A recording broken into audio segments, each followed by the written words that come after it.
ചിരിക്കുന്ന മുഖമുള്ള മനുഷ്യരുടെ രാജ്യം, ലാസ്റ്റ് ബുദ്ധിസ്റ്റ് കിങ്ഡം, സന്തോഷത്തിന്റെ ഭൂമി തുടങ്ങിയ പേരുകൾ അറിയപ്പെടുന്ന ഭൂട്ടാൻ കിഴക്കൻ ഹിമാലയത്തിന്റെ തെക്കൻ ചരിവിലായി സ്ഥിതി ചെയ്യുന്നു. ഭൂമിശാസ്ത്രപരമായി ഇന്ത്യയ്ക്കും ടിബറ്റിനും അതിർത്തി രാജ്യമായി വരുന്ന ഇവിടം മനുഷ്യ ജീവിതത്തിൽ സന്തോഷത്തിന് മറ്റെന്തിനേക്കാളും പ്രാധാന്യം നൽകുന്നു എന്നതും എടുത്തു പറയേണ്ട ഒരു പ്രത്യേകതയാണ്. ബുദ്ധ പാരമ്പര്യത്തിന് പേരുകേട്ട ഈ രാജ്യത്തിന്റെ നിരവധി സവിശേഷതകൾ ഇതിനെ ലോകത്തിന്റെ മറ്റിടങ്ങളിൽ നിന്നും വേറിട്ട് നിർത്തുന്നതും അതിനാൽ തന്നെ ഇവിടം പുറത്തുനിന്നുള്ളവർക്ക് ഒരു പാരലൽ വേൾഡ് എന്ന് തോന്നിപ്പിക്കുന്ന തരത്തിലുള്ളതും ആകുന്നു. ഭൂട്ടാൻ എന്ന രാജ്യത്തിന് തങ്ങൾക്ക് മാത്രമുള്ളത് എന്ന് അവകാശപ്പെടാൻ കഴിയുന്ന പ്രത്യേകതകൾ എന്തെല്ലാമെന്ന് നമുക്ക് നോക്കാം. ലോകത്തിൽ വെച്ചും ഏറ്റവും അധികം പർവ്വതങ്ങളാൽ ചുറ്റപ്പെട്ട ഒരു രാജ്യമാണ് ഭൂട്ടാൻ. ഇതിന്റെ 98.8% ഭൂപ്രദേശങ്ങളിലും പർവ്വതങ്ങളുടെ സാന്നിധ്യം കാണാനാവും. മഞ്ഞിൽ പുതഞ്ഞ മൊണാസ്ട്രികളും സമാധാനപൂർണമായ താഴ്വരകളും ഭൂട്ടാനിലെ ഓരോ മഞ്ഞുകാലങ്ങളും മറക്കാനാവാത്ത കാഴ്ചകളെയാണ് ഓരോ സഞ്ചാരിക്കും പകർന്നു നൽകുന്നത്. പ്രകൃതിക്ക് ഇവിടത്തെ മനുഷ്യർ നൽകുന്ന ആദരവ് ഈ രാജ്യത്തെ മറ്റിടങ്ങളിൽ നിന്നും വേറിട്ട് നിർത്തുന്നു. ബുദ്ധ പാരമ്പര്യത്തിനും അപൂർവങ്ങളായ മൊണാസ്ട്രി കാഴ്ചകൾക്കും പേരുകേട്ട ഇവിടത്തെ ജീവിത രീതികളാകട്ടെ പുറം ലോകത്തെ മനുഷ്യരെ അമ്പരിപ്പിക്കുക തന്നെ ചെയ്യും. സാധാരണ ലോകത്തിന്റെ തിരക്കുകളോ മത്സര പാച്ചിലോ ഒന്നും ഈ ആധുനിക കാലഘട്ടത്തിൽ പോലും കാര്യമായി ബാധിച്ചിട്ടില്ലാത്ത കിങ്ഡം ഓഫ് ഭൂട്ടാൻ എന്ന ഔദ്യോഗിക നാമത്തിൽ അറിയപ്പെടുന്ന ഭൂട്ടാൻ 1974 വരെ പുറം ലോകത്തിൽ നിന്നും ഒറ്റപ്പെട്ടു നിന്ന ഒരു പ്രദേശം കൂടിയാണ്. ആധുനിക ലോകം പിന്തുടർന്നു വരുന്ന വികസന കാഴ്ചപ്പാടുകളെ മാത്രം മുൻനിർത്തി ഈ രാജ്യത്തെ വിലയിരുത്തുന്നവരെ സംബന്ധിച്ചിടത്തോളം വർഷങ്ങൾക്ക് പിന്നിലാണ് ഇവിടമെന്ന് തോന്നാമെങ്കിലും അതൊന്നുമല്ല വാസ്തവം. വികസിത രാജ്യങ്ങൾക്ക് പോലും സാധിക്കാത്ത നിരവധി പാരിസ്ഥിതിക നന്മകൾ സാധ്യമാക്കിയ ഒരു രാജ്യമാണ് ഭൂട്ടാൻ. പ്രകൃതിക്ക് ഇവർ നൽകി പോരുന്ന കരുതൽ മറ്റൊരു രാജ്യത്തിനും അവകാശപ്പെടാനും സാധിക്കില്ല. ലോകത്തിൽ വെച്ചും കാർബൺ നെഗറ്റീവ് ലിസ്റ്റിൽ മുൻപന്തിയിലാണ് ഭൂട്ടാന്റെ സ്ഥാനം. എന്താണ് കാർബൺ നെഗറ്റീവ് ഇൻഡെക്സ് എന്നും ഈ രാജ്യം എത്രത്തോളം പരിസ്ഥിതി പരിപാലന കാര്യത്തിൽ ലോകത്തെ അതിശയിപ്പിക്കുന്നു എന്നുമുള്ള കാര്യങ്ങളെപ്പറ്റിയും എത്രത്തോളം പ്രയത്നമേറിയതാണ് ഒരു രാജ്യത്തെ സംബന്ധിച്ചിടത്തോളം കാർബൺ നെഗറ്റീവ് പോയിന്റിലേക്ക് എത്തിച്ചേരുക എന്നുള്ളതെല്ലാം നമ്മൾ മനസ്സിലാക്കേണ്ട കാര്യങ്ങൾ തന്നെയാണ്. ഉപഭോഗത്തിന് ആനുപാതികമായാണ് ലോകത്തിലെ ഓരോ രാജ്യങ്ങളും കാർബൺ ഡൈ ഓക്സൈഡിനെ അന്തരീക്ഷത്തിലേക്ക് പുറന്തള്ളുന്നത്. സ്വാഭാവികമായും ഇന്ത്യ, ചൈന പോലുള്ള ജനസംഖ്യ കൂടിയതും വലിപ്പമുള്ളതുമായ രാജ്യങ്ങൾ തന്നെയാണ് ലോകത്തിൽ വെച്ചും കൂടുതലായി കാർബണിനെ പുറന്തള്ളുന്നത്. പക്ഷേ ഈ രാജ്യങ്ങൾക്കൊന്നും തന്നെ അവർ പുറന്തള്ളുന്ന ഹാനികരമായ ഈ വാതകത്തെ അതേ അളവിൽ ആഗിരണം ചെയ്യാനുള്ള കഴിവ് നിലനിൽക്കുന്നുമില്ല. വനപ്രദേശങ്ങളുടെ കുറവാണ് ഇതിനുള്ള പ്രധാന കാരണം. ഭൂട്ടാനിൽ പക്ഷേ ഇതല്ല അവസ്ഥ. ഉപഭോഗത്തിന്റെ ഭാഗമായി അവർ എത്രത്തോളം കാർബണിനെ പുറന്തള്ളുന്നോ അതിലും അധിക അളവിൽ ഈ വാതകത്തെ ആഗിരണം ചെയ്യാൻ ഈ രാജ്യത്തിന് സാധിക്കുന്നു എന്നതാണ് ഇവിടുത്തെ സവിശേഷത. ഭൂപ്രദേശത്തിന്റെ 70% ഭാഗവും വനമുള്ള ഒരു രാജ്യമാണ് ഭൂട്ടാൻ. ഇവിടെ നിന്നും 1.5 മില്യൺ കാർബൺ ഡൈ ഓക്സൈഡ് പുറന്തള്ളപ്പെടുമ്പോൾ ഇടതൂർന്ന വനങ്ങൾ വഴി ആഗിരണം സാധ്യമാകുന്ന കാർബണിന്റെ അളവാകട്ടെ 6 മില്യൺ ടണ്ണ്. പരിസ്ഥിതിയെ അത്രമാത്രം കരുതുന്ന ഇവരുടെ സമീപനമാണ് ഇത്തരത്തിലുള്ള അപൂർവ നേട്ടം കൈവരിക്കാനുള്ള പ്രധാന കാരണം. കുറഞ്ഞത് 60% വനം നിലനിർത്തണമെന്നതാണ് ഈ രാജ്യത്തിന്റെ ഭരണഘടനയിൽ പറയുന്നത്. ലാൻഡ് ഓഫ് തണ്ടർ ഡ്രാഗൺ എന്നറിയപ്പെടുന്ന ഈ കാർബൺ നെഗറ്റീവ് രാജ്യം വിട്ടുവീഴ്ചയില്ലാത്ത കരുതലിലൂടെയാണ് പരിസ്ഥിതി കാര്യങ്ങളിൽ ബഹുദൂരം മുന്നോട്ടു പോയിട്ടുള്ളത്. സർക്കാരും രാജാവും ചേർന്നാണ് 38,394 സ്ക്വയർ കിലോമീറ്റർ വലിപ്പം വരുന്ന ഈ ചെറു രാജ്യത്തിന്റെ ഭരണനിർവഹണം നടത്തുന്നത്. ഉത്തരവാദിത്ത വിനോദസഞ്ചാരം എല്ലാ അർത്ഥത്തിലും പിന്തുടരുന്ന ഈ രാജ്യം എന്ത് വിട്ടുവീഴ്ച നടത്തിയും വിനോദസഞ്ചാരികളെ ആകർഷിക്കുക എന്ന ഒരു നയം സ്വീകരിക്കുന്നതുമില്ല. ഇവിടേക്ക് എത്തുന്ന ടൂറിസ്റ്റുകൾ പ്രതിദിനം $200 സസ്റ്റൈനബിൾ ഡെവലപ്മെന്റ് ഫീസായി നൽകേണ്ടി വരിക. ഇത്തരത്തിൽ ലഭിക്കുന്ന വരുമാനമാകട്ടെ ഈ രാജ്യത്തിന്റെ പരിസ്ഥിതി പരിപാലനത്തിനായി ഇവർ ഉപയോഗപ്പെടുത്തുകയും ചെയ്യുന്നു. പരിസ്ഥിതിയെ അലോസരപ്പെടുത്താത്തതും മിതമായ നിരക്കുള്ളതുമായ ഒരു ടൂറിസം നയം എന്നതാണ് ഈ രാജ്യം ലക്ഷ്യം വയ്ക്കുന്നത്. സന്തോഷത്തിന്റെ ഭൂമി എന്നും ഈ രാജ്യം ലോകത്തിനു മുന്നിൽ അറിയപ്പെട്ടു വരുന്നു. സാധാരണഗതിയിൽ ഓരോ രാജ്യവും അതിന്റെ വികസനത്തെപ്പറ്റി പറയുന്നതിനായി GDP സൂചികയാണ് എടുത്തുകാട്ടുന്നത്. ഭൂട്ടാനിൽ പക്ഷെ അതല്ല രീതി. വൻ വികസനത്തെക്കാളും രാജ്യത്തെ ജനങ്ങളുടെ സന്തോഷത്തിന്റെ സൂചികയ്ക്കാണ് ഇവിടെ പ്രാധാന്യം നൽകി വരുന്നത്. ഗ്രോസ് നാഷണൽ ഹാപ്പിനെസ് അഥവാ GNH ആഭ്യന്തര ഉൽപാദനത്തെക്കാളും വികസന ലക്ഷ്യങ്ങളെക്കാളും എല്ലാം പ്രധാനമുള്ളതാണ് എന്ന ആശയത്തെ മുന്നോട്ട് വയ്ക്കുന്നു. 1970 ഭൂട്ടാൻ രാജാവാണ് ഇത്തരത്തിലൊരു ആശയം കൊണ്ടുവന്നത്. അവസാനത്തെ ഷംഗ്രീല എന്നും ഇതിനെ അറിയപ്പെടുന്നു. ഹിമാലയത്തിലെ സവിശേഷത നിറഞ്ഞ നഗരമായ ശംഭാലയെയാണ് ഇതിലൂടെ അർത്ഥമാക്കുന്നത്. ഈ പ്രദേശം ഭൂട്ടാനിലാണ് ഉള്ളതെന്നും ചിലർ വിശ്വസിച്ചു പോരുന്നു. അതുല്യമായ വാസ്തുവിദ്യ കൊണ്ട് നമ്മെ അത്ഭുതപ്പെടുത്തുന്ന ഒരു രാജ്യം കൂടിയാണ് ഭൂട്ടാൻ.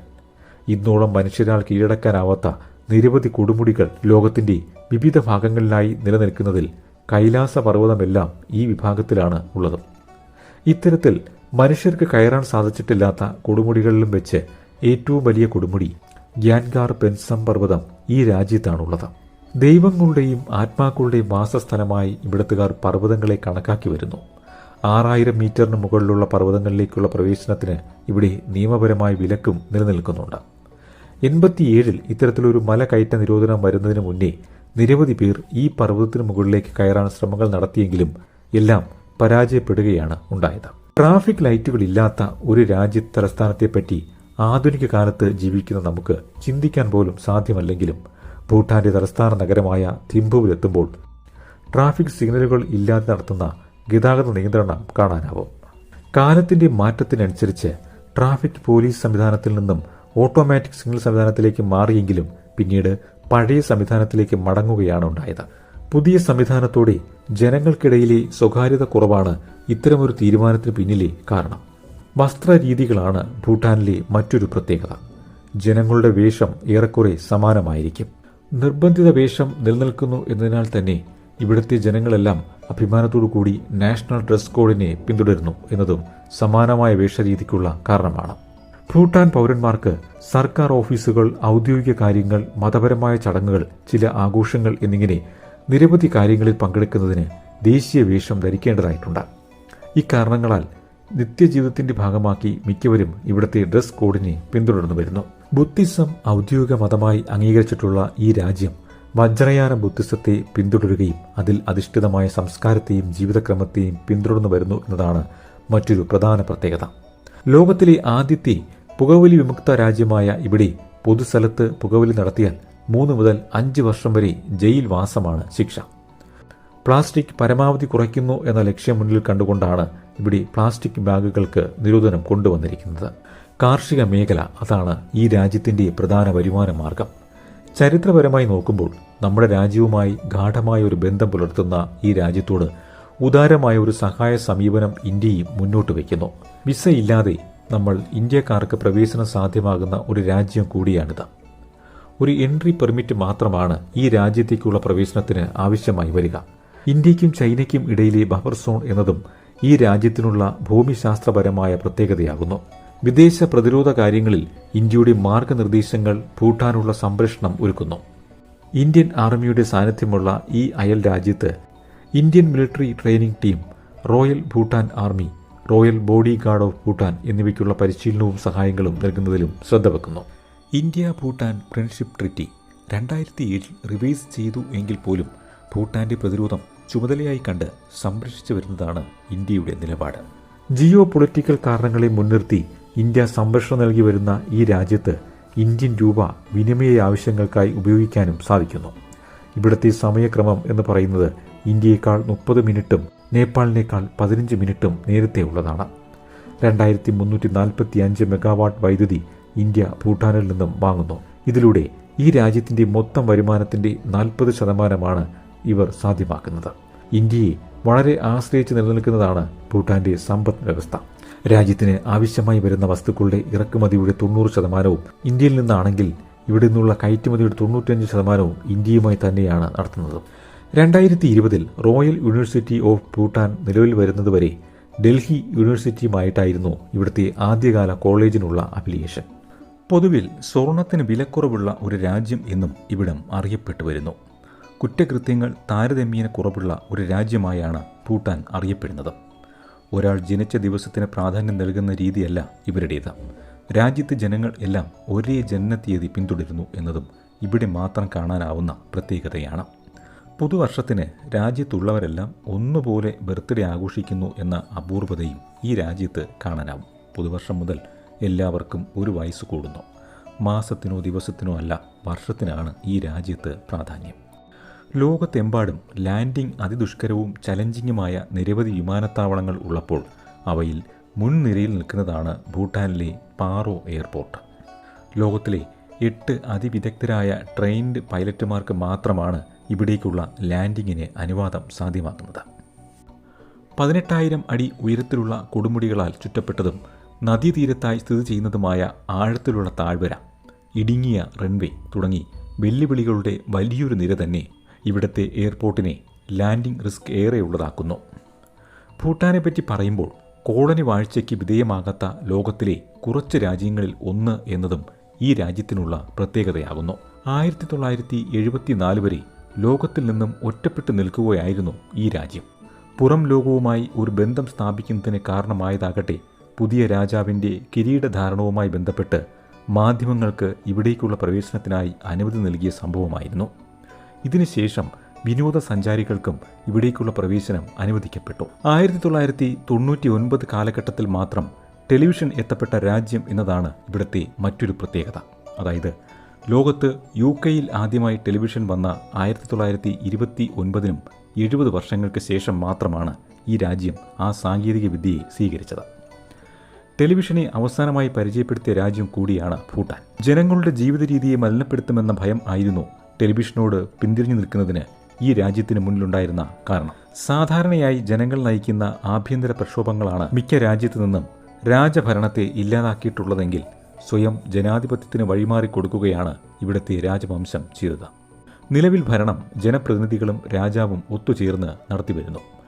ജനങ്ങളുടെ പ്രശ്നങ്ങളെ മനസ്സിലാക്കാനും കേൾക്കാനും ശ്രദ്ധ വയ്ക്കുന്ന രാജാവിനെ ജനങ്ങൾ സ്നേഹിക്കുന്നു എന്നതും ഈ രാജ്യത്തെ ജനങ്ങളുടെ രീതിയാണ്. ഇവിടെ വിദ്യാഭ്യാസവും ചികിത്സയും സൗജന്യമാണ്.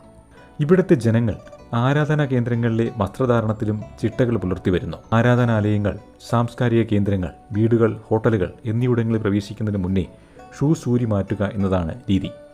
മുതിർന്നവരെ ബഹുമാനിക്കണം എന്നതിലും ഇവിടുത്തുകാർ നിഷ്കർഷ വയ്ക്കുന്നു.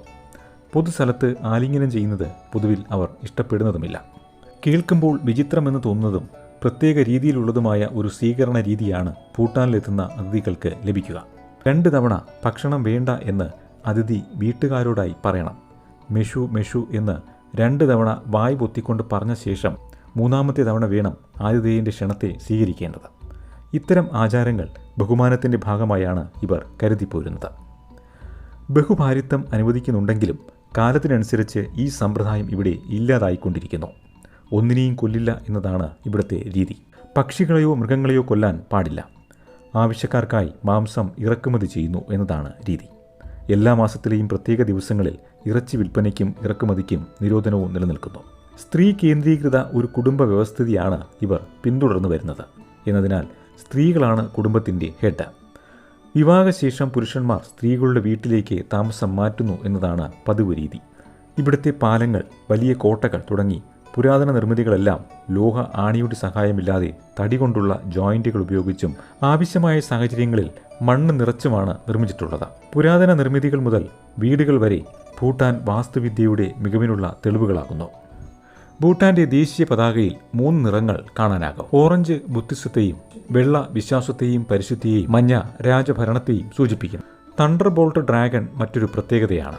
ഈ ഹിമാലയൻ രാജ്യത്ത് വലിയ ഇടിമിന്നൽ ഉള്ളതിനാൽ അതിലെ മിന്നലിന്റെ വെളിച്ചം ഡ്രാഗന്റെ തീയാണ് എന്നാണ് ഇവിടുത്തെ സങ്കല്പം. ഭൂട്ടാന്റെ ദേശീയ പതാകയിലും ഈ മിത്തോളജിക്കൽ ഡ്രാഗനെ കാണാനാവും. ഈ ലോകത്തിന്റെ ഭാഗമായി നിലനിൽക്കുമ്പോഴും മറ്റൊരു അത്ഭുത ലോകത്ത് എത്തിപ്പെട്ടതായി ഓരോ സഞ്ചാരിക്കും അനുഭവപ്പെടുന്ന ഒരു രാജ്യം, അതാണ് ഭൂട്ടാൻ. ലോകം പായുന്നതിനനുസരിച്ച് നെട്ടോട്ടം ഓടുന്നതിൽ താല്പര്യമില്ലാത്ത മനുഷ്യരും സംസ്കാരവുമാണ് ഈ രാജ്യത്തിൻ്റെ പ്രത്യേകത. തങ്ങൾക്ക് അനുയോജ്യമായ ഒരു ജീവിതക്രമത്തെ പിന്തുടരുന്ന ഭൂട്ടാൻ തീർച്ചയായും വേറിട്ട് നിൽക്കുന്ന ഒരു രാജ്യം തന്നെയാകുന്നു.